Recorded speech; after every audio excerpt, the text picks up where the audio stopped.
What is going on, you guys? Welcome back to my channel. My name is Jessie, and today we are talking about progress pics. We're 1 week in with this 8-week challenge, so all my challenge goers, good job, keep it up. But I'm going to explain in this video with other little videos overlaying how you should take your progress pics, how you should take your measurements again, because it is so important during a weight loss or even when you're trying to gain muscle. It's not as important when you're trying to gain muscle because it's going to take a little bit longer to see adequate results, because building muscle takes a lot longer than losing body fat.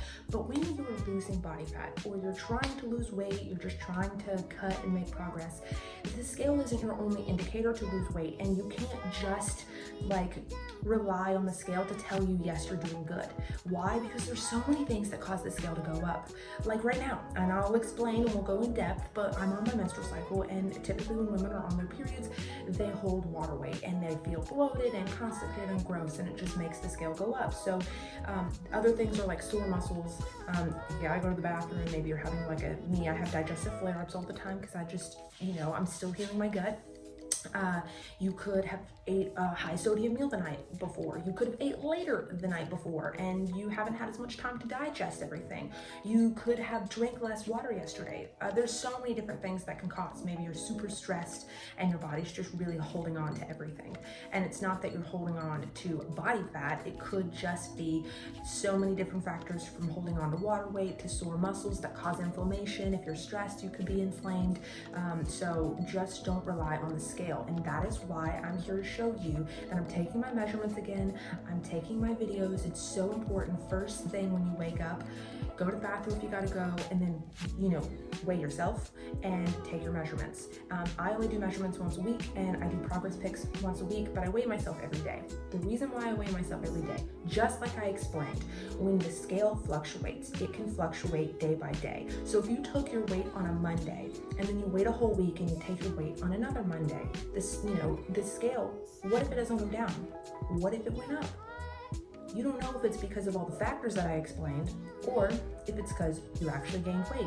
So how do we fix this? If we weigh ourselves every single day, we take an average of that number. So we weigh ourselves, we divide by 7, and then we have a specific number, which is the average of what your weight is. And then we do we go into another week, we weigh ourselves every day, we do the same thing, add it up, divide by 7. Guess what? You're gonna have 2 numbers.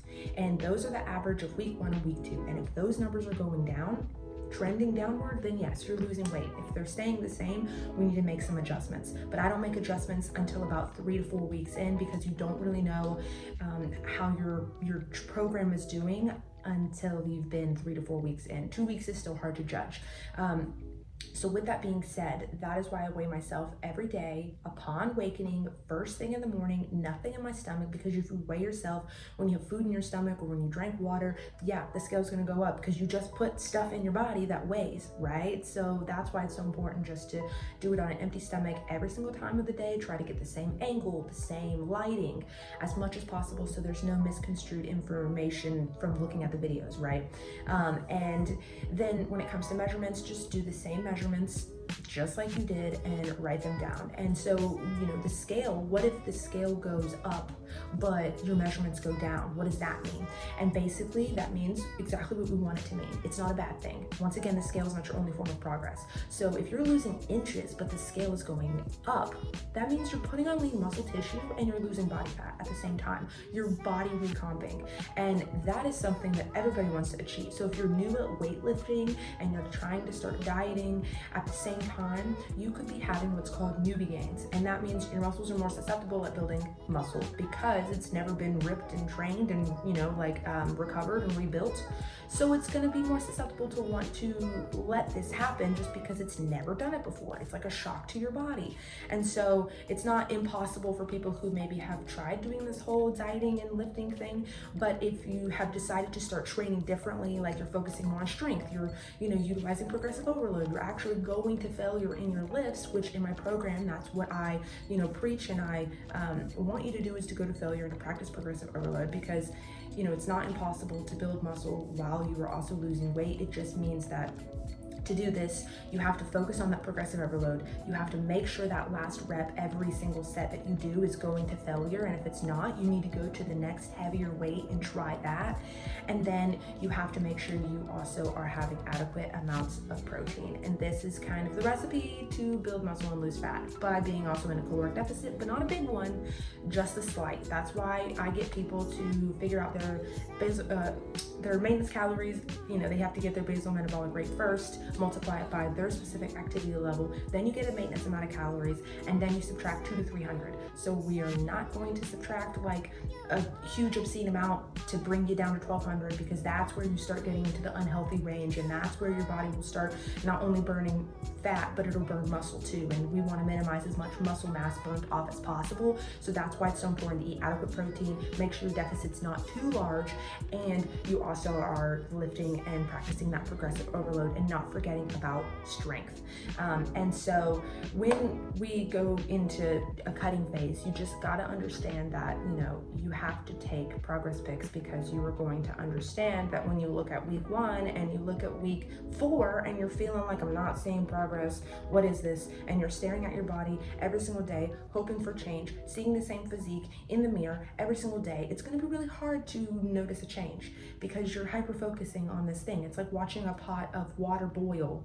It's going to take longer. So you focusing on trying to see progress, maybe in your belly or in your back fat or your bra fat, like you hyper focusing on these stubborn belly fat, body fat areas in general, it's just only going to make the process harder. So when you have progress pictures or videos and you take your measurements, it's a much better, bigger, just perspective that you get to have on your progress, whether you're making it or not making it, and you need to make adjustments, because a video is not going to lie if you are making progress and you see your stomach getting smaller, but yet you might feel like today I took my video and I'm like, man, the scale, it's up like 4 pounds. Like this morning I weighed 139, wait, not 143.9. That's what I weighed. So I weighed 143.9, and I like started off at like 141, and I even got down to 140.8, but then all week, every single day, the number's been trending up, and I'm like, what is happening?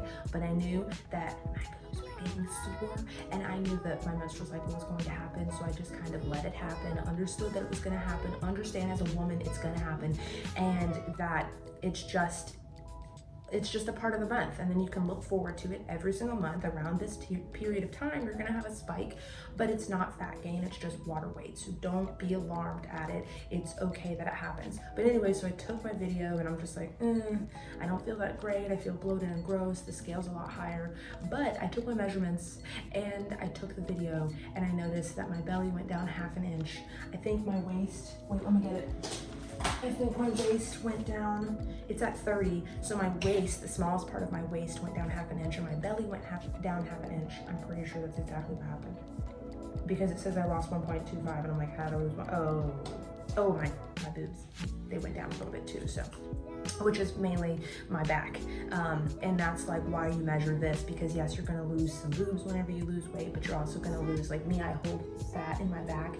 So taking this measurement is gonna depict on, you know, slimming down in this area.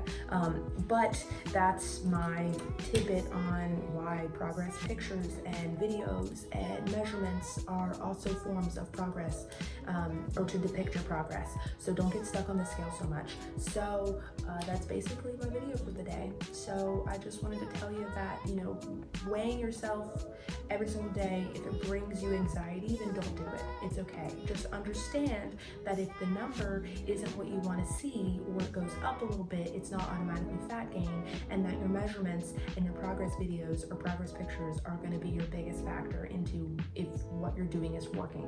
And then also the importance is because you're evaluating your week. Okay, why did the scale go up? Was I accurate every single day? Did I get in all my workouts? Did I get in all my cardio sessions? And if you did, great, just keep going. It's just some of the factors that I explained that could be making the scale go up.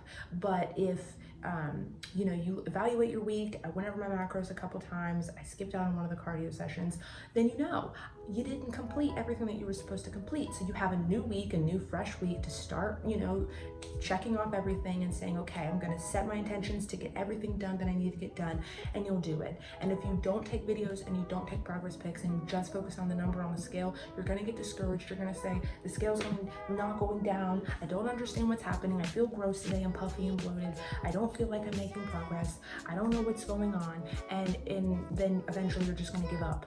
But having little baby steps, which means taking progress pics and videos every single week, taking your measurements, they're gonna help you in the long run, because when you compare your week 1 to your week 8, you're gonna be like, holy shit, this is great. Or when you compare your week 1 to your week 4 and you don't feel like you're making progress, you're gonna say, wow, I'm making progress. This is amazing. It's going to give you that new boost of confidence to keep going the next 4 weeks, or you know, the next three months. You know, you did a month, right? February, say we're in March, and then you're trying to wait until or push until bikini season, bikini time. That's 3 months. So you're 1 month in and you're not thinking you're making a lot of progress. You have your progress video and you're like, holy shit, I made so much progress. This is amazing. And you have that boost of confidence that you need to keep going. And that's exactly why we take progress pictures and progress videos. So, with that being said, I hope you have a wonderful, beautiful day. Today for me is Sunday. You guys are gonna get this video today, so I'm recording it this morning. And for all my challenge goers, this is just your little tidbit on how to take your progress pics, how to take your videos.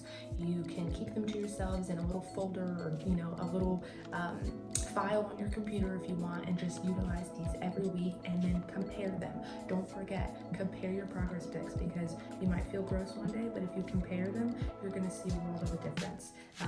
So that's all I got for this video. I hope you guys enjoyed it. Any questions, let me know. Any specifics, put them in the comments below. Don't forget to like the video if you like this content. I love to know what content you guys love. If you want specific videos for me to do, put it in the comments below. Let's chat, let's have a good time, and don't forget to subscribe. I'm pretty sure my next video that I want to record for you guys is probably going to be a high carb day, because I already did a low carb day. If you didn't see that, actually my last video, I talked about carb cycling, and I talked about, you know, a low carb full day of eating. So my next video will be a high carb day. So stay tuned for that. Put that notification bell so you don't miss it. And we have plenty more progress vids. We have how much more? 7 more? No. Yep, 7. We have 7 or 6 more weeks to go for videos. So stay tuned. I can't wait to see everybody's progress in the coming weeks. And I hope you guys are killing it and crushing it. And I hope you have a wonderful day, and I'll see you in the next video. Bye.